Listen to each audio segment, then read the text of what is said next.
Am I the asshole for telling my BF's mom that I don't want to have a relationship with her? From the beginning, I knew his mom was going to be a big presence in our relationship, not in a loud, dramatic way at first, more in this quiet, ever-present way that made me feel like I was stepping into a space that was already crowded. My boyfriend and I had been together for almost 3 years. He was 32, I was 30, and by then we had settled into something that felt real and steady. He's the oldest of three, raised by a single mother who did everything on her own. I respected that deeply. I still do, but it didn't take long to notice that the bond between them was different, heavy, like an invisible cord that never loosened. No matter how old he got, she leaned on him emotionally in ways that felt more like a partner than a parent. He was the one she called first, the one she vented to, the one whose choices seemed to affect her mood the most, and slowly, without meaning to, I got pulled into that dynamic too. She would message me privately, unloading her frustrations about him. Things he said, things he didn't do, ways she felt hurt or ignored. At first, I listened. I thought that was what being supportive looked like. I didn't want to come off as cold or dismissive, especially knowing how important family was to him, but over time it started to feel wrong. I wasn't her therapist, I wasn't her mediator, I was dating her son. I tried setting gentle boundaries. I told her, calmly and respectfully, that I didn't feel comfortable being in the middle of their disagreements. I explained that I wanted to have my own relationship with her, separate from whatever issues she had with him. She would agree in the moment, but the behavior never really stopped. It was like my words went in one ear and out the other. Still, I tried. For about a year, I genuinely tried to build a relationship with her because I knew how much it mattered, to her and to my boyfriend. I showed up, I made conversation, I invited her over, I smiled through comments that stung more than I wanted to admit. Even on the good days, there was this tension in the air, like I was constantly performing, constantly adjusting myself to keep her comfortable. Being around her drained me in a way I couldn't quite explain. I felt like I was always walking on eggshells, trying to say the right thing, sit the right way, be just warm enough without being too much. And no matter how careful I was, I always felt judged. By the time Christmas came around, I already knew something wasn't right. I just didn't realize that all of it was about to come crashing down. Christmas Day was supposed to be easy. That's what I kept telling myself as we drove over to his mom's house that afternoon. I went in with a soft smile, gifts in hand, already bracing myself for the familiar tight feeling in my chest. I wanted the day to go smoothly, for my boyfriend, for his son, and honestly, for me. At some point earlier in the day, my boyfriend mentioned that we'd be leaving around 4. Nothing dramatic, no fight, just a simple plan. He had work early the next morning, his son was already getting tired, and we still had our own evening ahead of us. But the moment his mom heard that, the air shifted. She didn't say anything outright at first. Instead, it came out sideways, little comments here and there, delivered with a tight smile. Oh, already planning your escape. Or must be nice to just come and go whenever you want. Each remark landed softly enough that it could be brushed off, but together they built this steady pressure that made it hard to breathe. I tried to stay out of it. I sat on the couch next to my boyfriend, the way I always do at family gatherings. He's my comfort zone in rooms like that, and sitting beside him makes me feel grounded. His mom watched us more than once, her eyes lingering a little too long, like she was taking mental notes. As the afternoon went on, the comments didn't stop. Even when we ended up staying later than planned, it wasn't enough. 4 turned into 4:30, then closer to 5, but nothing seemed to ease her irritation. It felt like no matter what we did, we were already failing some unspoken test. I could feel the tension building, not just from her, but from everyone else too. Conversations dipped awkwardly when she spoke. Laughter felt forced. I kept telling myself to stay calm, to not give her a reason to say I was being difficult or standoffish. I mingled less than usual, not because anyone told me to, but because my energy was already drained and I didn't trust myself not to say the wrong thing. When it was finally time to leave, I felt relieved. I thought the worst was over. I truly did. We were standing near the door, coats on, saying our goodbyes, when suddenly her voice cut through the room. She was yelling at my boyfriend, loud, sharp, accusing him of treating her like a dog, of being disrespectful, of not appreciating everything she'd done. All of it happening in front of family, like a performance no one asked to see. I froze for a moment, then quietly walked away. I didn't want to be part of that. I had no idea that, by stepping back, I was about to be pulled directly into the storm. I had barely taken a few steps away when I heard her coming after me. Her footsteps were quick, almost determined, like she had already decided that I was the next target. I turned just as she rounded the corner, her face tight with emotion. She told me she was really trying. The way she said it felt less like an apology and more like a warning, like I was supposed to acknowledge her effort and reward it with understanding. I didn't want to engage. I was already overwhelmed, already uncomfortable, and I knew how easily things could spiral with her, so I told her the truth, calmly and without attitude. I said I just wanted to stay out of it. That should have been the end of the conversation. Instead, it was like flipping a switch. Her expression hardened, and she immediately went on the attack. She told me she didn't like how I carried myself, that I needed to take myself off the pedestal I had apparently put myself on. The words caught me off guard, not just because they were hurtful, but because they felt completely disconnected from anything I had actually done. Before I could even process that, she kept going. Her voice grew louder, sharper, and I became painfully aware that people nearby could probably hear us. My chest tightened, that familiar mix of embarrassment and disbelief settling in. I hadn't raised my voice, I hadn't insulted her. All I had done was try to remove myself from a conflict that wasn't mine. I remember thinking, why is this happening? Why was my boundary being treated like a personal attack? I tried to respond, to explain myself, but she didn't give me the space. Every time I opened my mouth, she cut me off, talking over me as if my words didn't matter. The more I stayed calm, the angrier she seemed to get, like my composure was somehow provoking her. At that point, it became clear this wasn't a conversation. It was an accusation. She had already decided who I was in her mind, entitled, arrogant, dismissive, and no explanation I offered was going to change that. I glanced toward the living room, suddenly very aware of how exposed I felt. This was supposed to be a family holiday.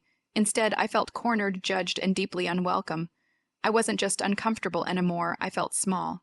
I suggested we step outside so we weren't arguing in front of everyone. Even as I said it, my hands were shaking slightly. I didn't know it yet, but that small attempt at privacy was about to turn everything from tense to explosive. The moment we stepped outside, whatever restraint she had left disappeared. The cold air hit my face, but it did nothing to cool the heat radiating off her. If anything, it seemed to give her permission to say everything she'd been holding back. She accused me of being entitled, of thinking I was better than everyone else. The words came fast, stacked on top of each other, like she had rehearsed them long before that day. She told me I acted superior, that I looked down on her family, that I had some kind of attitude just by the way I existed in the room. Then she shifted the blame onto my boyfriend, twisting the situation in a way that stunned me.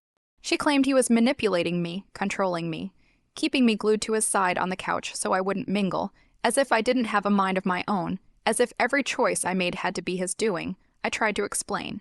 I told her that sitting next to him was my decision, that I wasn't being forced or influenced, that I was simply tired and overwhelmed, but she didn't want to hear it. She cut me off mid-sentence, talking over me louder and louder until my voice disappeared entirely. Something inside me snapped, not in anger, but in desperation to be heard. I told her firmly but calmly that I wasn't finished speaking. That was it. That was the moment everything exploded. She stepped closer, close enough that I could feel her breath as she pointed her finger directly in my face. Her voice rose, sharp and furious, and she repeated the same accusations over and over, entitled, disrespectful, arrogant. Each word felt like a slap. My heart was pounding so hard I could hear it in my ears. I told her behavior was inappropriate. I asked her to please get out of my face. I didn't raise my voice. I didn't insult her. I was just trying to protect myself. She laughed bitterly and told me she was my elder, that I needed to know my place. Then she said it, the sentence that still echoes in my head. She told me she was the mother of the man that F*****s me. I stood there, frozen.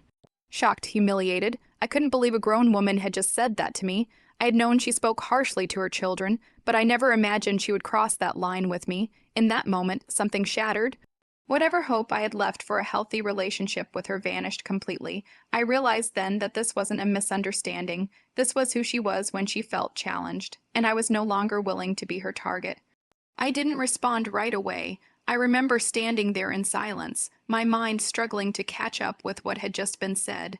It felt unreal, like my body was present, but my thoughts were somewhere far away, trying to protect me from fully absorbing the humiliation of that moment. I had never been spoken to like that in my life, especially not by someone who was supposed to become family. When I finally spoke, my voice was steady, even though everything inside me was shaking. I told her I would not tolerate being disrespected like that. I told her that the way she was speaking to me was completely inappropriate. And then, almost without planning to, I said the truth out loud, the thing I had been holding in for months. I told her that this behavior was exactly why I didn't want a personal relationship with her. The words felt heavy but also freeing, like I was finally standing up for myself after swallowing so much discomfort for the sake of peace. I wasn't cruel, I wasn't insulting, I was honest. I explained that I had tried, that I had shown up, that I had ignored countless comments and moments that made me feel small. But this crossed a line I couldn't step back from. Her reaction was immediate and explosive. She didn't reflect, she didn't pause, she didn't soften. Instead, she told us to get out. She said she was done, done with me, done with her son, done with everything. Her voice echoed with finality as she kicked us out of her house, as if erasing us from her life in that moment would somehow restore her power. I looked at my boyfriend, and the pain on his face hurt almost as much as what she had said to me. I had seen her talk to him like this before, yelling, shaming, cutting him down in front of others, but this was different. This time, I was standing beside him instead of watching from the sidelines, and I understood something I hadn't fully grasped before. This wasn't about me. It never really was. As we walked away, I felt a strange mix of emotions, anger, sadness, relief, and guilt all tangled together. I didn't want to be the reason their relationship fractured. I never did. But I also knew, deep down, that staying silent would have meant sacrificing my dignity just to keep someone else comfortable. That night, I realized that boundaries aren't punishments, they're protections. And even though drawing mine came at a painful cost, it was the first time I truly chose myself. Once the shock of that night began to wear off, I couldn't stop replaying everything in my head. Not just the argument outside, but all the moments leading up to it, the comments I brushed off, the discomfort I ignored, the tight feeling in my chest I kept convincing myself was nothing. When I looked at the situation as a whole, it became painfully clear that this wasn't an isolated incident. It was a pattern. I had seen her speak to my boyfriend this way before, in front of family, in front of friends, sometimes even in front of me. She would raise her voice, belittle him, accuse him of abandoning her or disrespecting her whenever he made a choice that didn't center around her. I remember watching him shut down during those moments, his shoulders tense, his eyes distant. I told myself it wasn't my place to intervene, that this was their dynamic, not mine, but over time, I realized that dynamic was bleeding into my life too. She expected access to me, emotionally, mentally, whenever she needed it. She would reach out to vent, to complain, to rehash arguments she had with him, as if I were supposed to take her side or fix things. Every time I asked to be left out of their conflicts, she took it as rejection, as disrespect, as proof that I thought I was above her. Even when things were supposedly good between us, I never felt at ease. Every visit felt like a test. I felt like I had to carefully manage my tone, my expressions, even where I sat, just to avoid triggering her. I would leave gatherings emotionally exhausted, replaying conversations in my head, wondering if I had said or done something wrong. Inviting her into our space didn't feel any better. When she came to our home, the tension followed her in. I found myself overcompensating, trying to be extra warm, extra polite, extra accommodating, just to keep the peace. It was draining in a way that's hard to explain unless you've lived it. That's when I knew I couldn't keep doing this. I wasn't asking for no contact. I wasn't trying to erase her from our lives. I simply didn't want a personal, emotionally intimate relationship with someone who consistently disrespected boundaries and reacted with anger when challenged. When I told my boyfriend how I felt, he was hurt. I could see that, but he also understood. He knew who his mother was. He had lived with this his entire life, and while it broke my heart to see him torn, I knew that continuing to sacrifice my peace wouldn't save their relationship. It would only destroy me in the process. In the quiet days after Christmas, everything felt heavier. The house was too silent, my thoughts too loud. I kept replaying the moment I drew that line, wondering if I had been too harsh, too blunt, too emotional.